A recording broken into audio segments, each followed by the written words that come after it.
Innal hamdalillah nahmaduhu wa nasta'inuhu wa nastaghfiruh wa na'udzu billahi min shururi anfusina wa sayyiati a'malina may yahdihillahu fala mudilla lahu wa may yudlil fala hadiya lahu wa asyhadu an la ilaha illallah wahdahu la syarika lahu wa asyhadu anna Muhammadan 'abduhu wa rasuluhu la nabiyya ba'dah. Allahumma shalli ala Muhammad wa ala ali Muhammad kama shallaita ala Ibrahim wa ala ali Ibrahim wa barik ala Muhammad wa ala ali Muhammad kama barakta ala Ibrahim wa ala ali Ibrahim innaka Hamidum Majid. Qala Allah Ta'ala ya ayyuhalladzina amanu taqullaha haqqa tuqatih wa la tamutunna illa wa antum muslimun.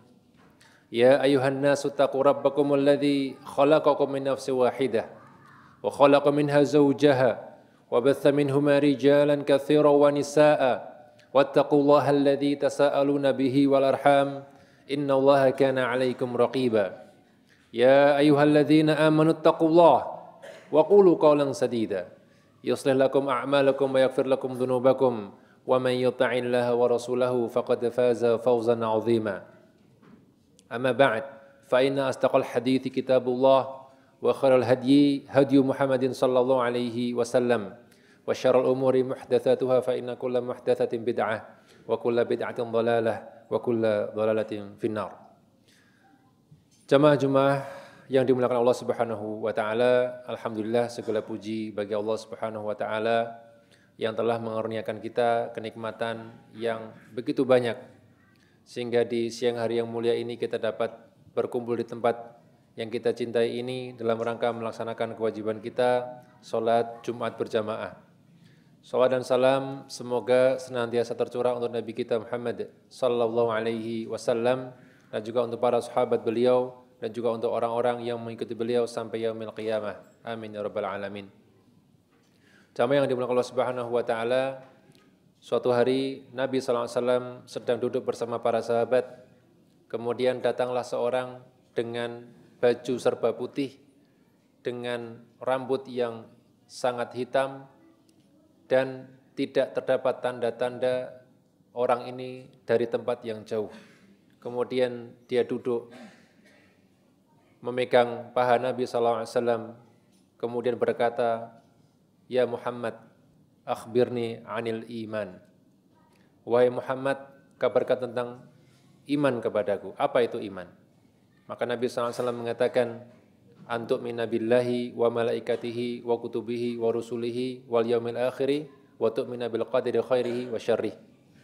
Iman adalah engkau beriman kepada Allah, kepada malaikat-malaikatnya, kepada kitab-kitabnya, kepada rasul-rasulnya, kepada hari akhir dan kepada takdir yang baik maupun yang buruk. Inilah yang disebut dengan rukun iman, yang mana laki-laki yang bertanya tadi ternyata adalah malaikat Jibril alaihi salam. Dan di antara rukun iman ini ada satu rukun iman yang mungkin jarang dibahas, yaitu yang terakhir, iman kepada takdir.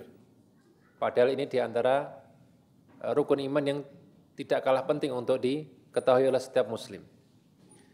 Yang disebut dengan takdir adalah ketetapan Allah Subhanahu wa taala yang telah Allah tetapkan sebelum penciptaan langit dan bumi.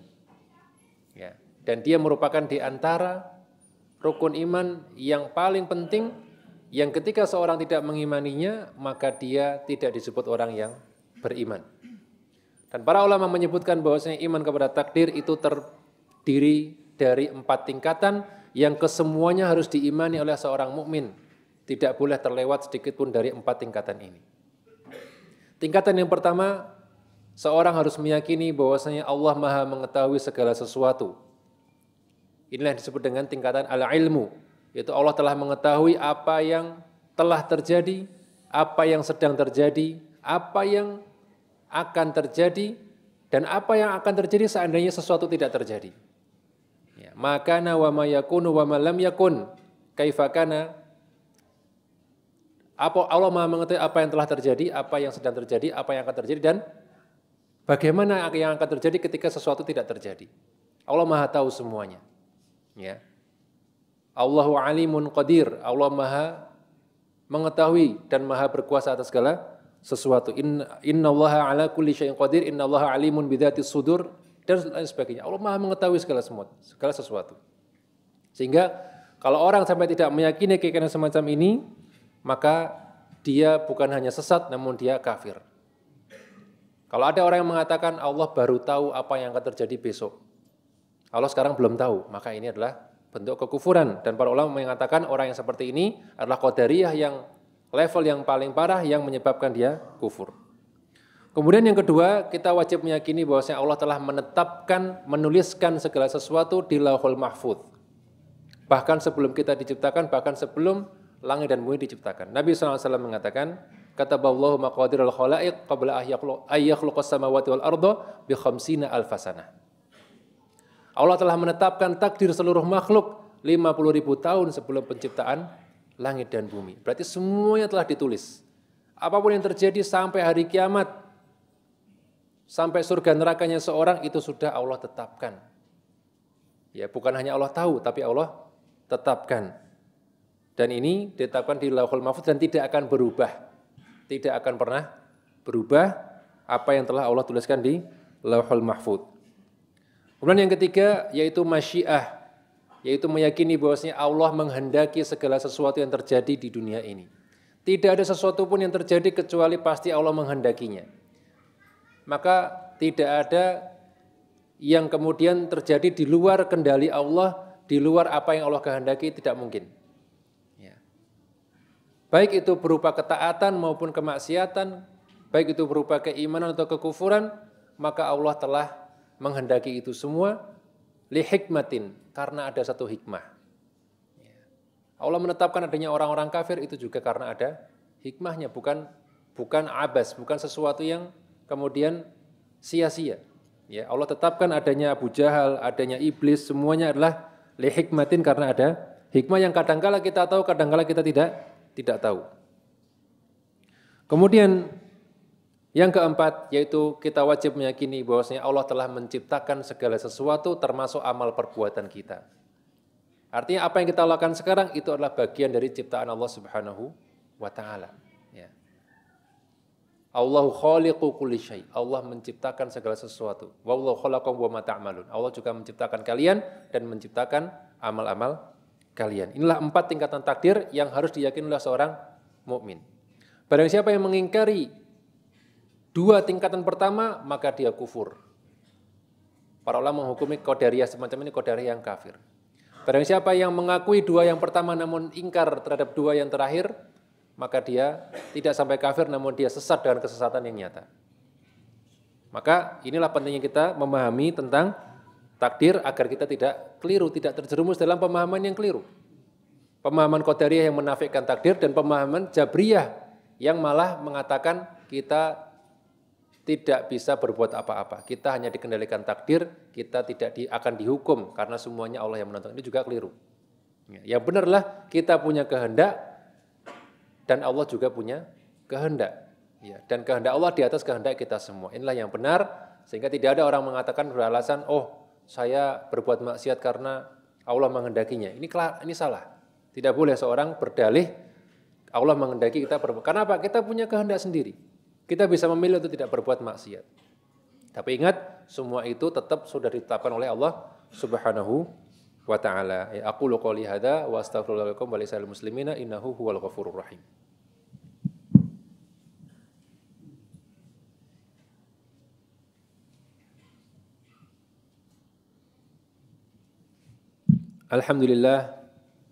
Alhamdulillahilladzi arsala rasulahu bil huda wa dinil haqq liyudhhirahu 'ala ad-dini kullihi wa kafa billahi shahida.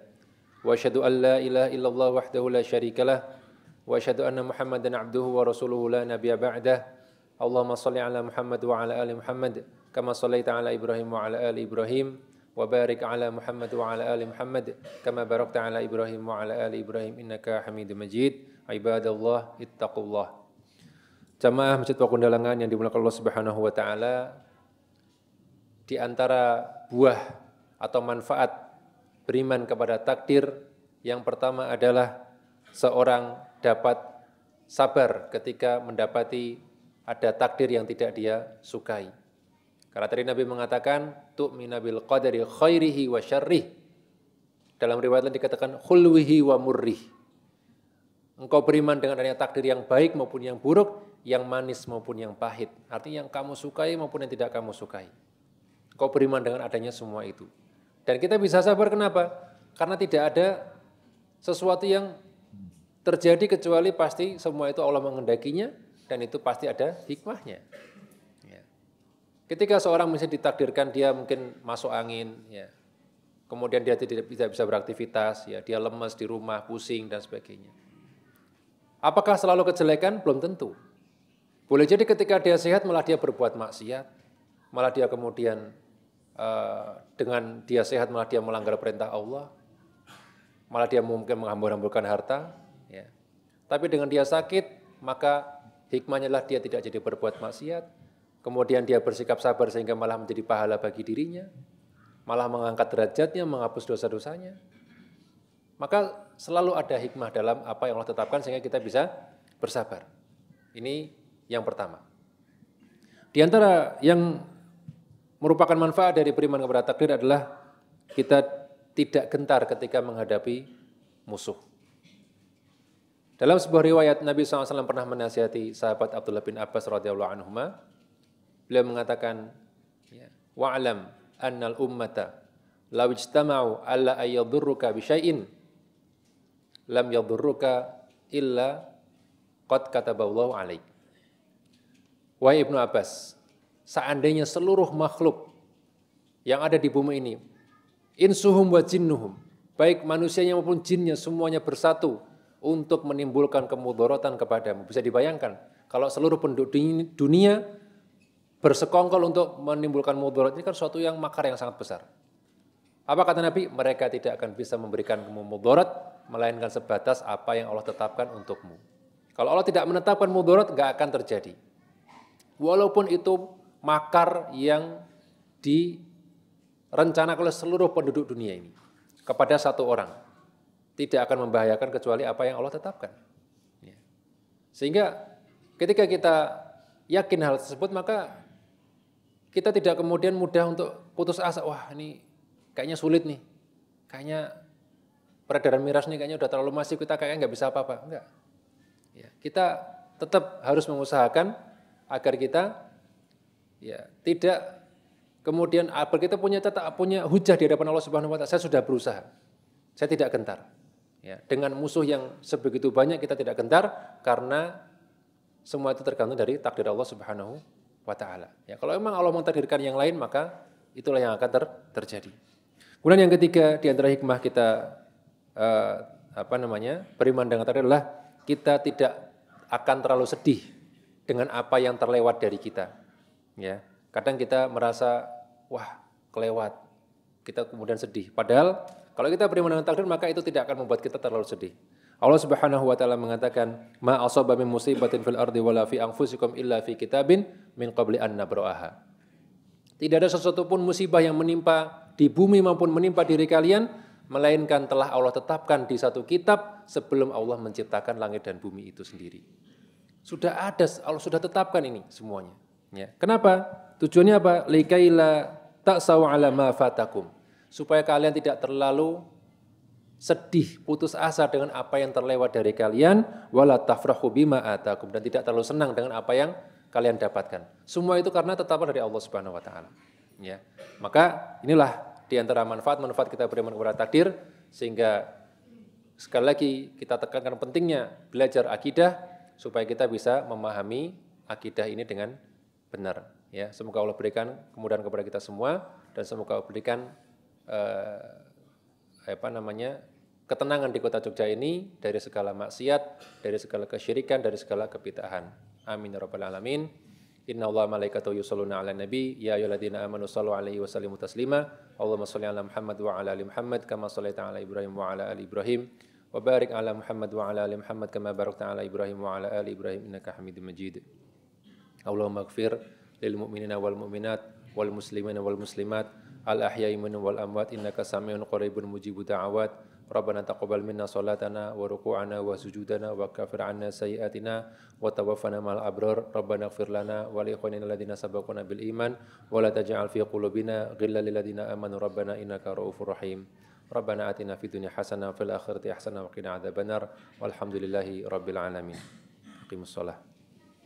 Tahukah Anda, ada 3 amalan yang pahalanya tidak akan terputus setelah kita meninggal. Sedekah jariah, ilmu yang bermanfaat, dan doa anak soleh. Salah satu bentuk dari sedekah jariah ialah wakaf untuk masjid atau lahan dakwah. Alhamdulillah, Masjid Pogung Dalangan kembali membuka kesempatan bagi siapa saja yang ingin berwakaf, bersama membebaskan lahan untuk perluasan masjid dan pengembangan sarana dakwah dengan target dana wakaf sebesar 10 miliar rupiah. Pembebasan lahan rencananya akan digunakan untuk perluasan Masjid Pogung Dalangan dan pengembangan sarana dakwah seperti Gedung Mahad dan Madin, Rumah Asatidzah, Studio MPD TV, serta Mualaf Center. Insya Allah, target kebutuhan akan berkembang menyesuaikan kesepakatan dengan pemilik lahan. Semoga Allah mudahkan. Mari bergabung bersama kami dan raih pahala jariah, baik atas nama diri sendiri maupun orang-orang yang kita cintai.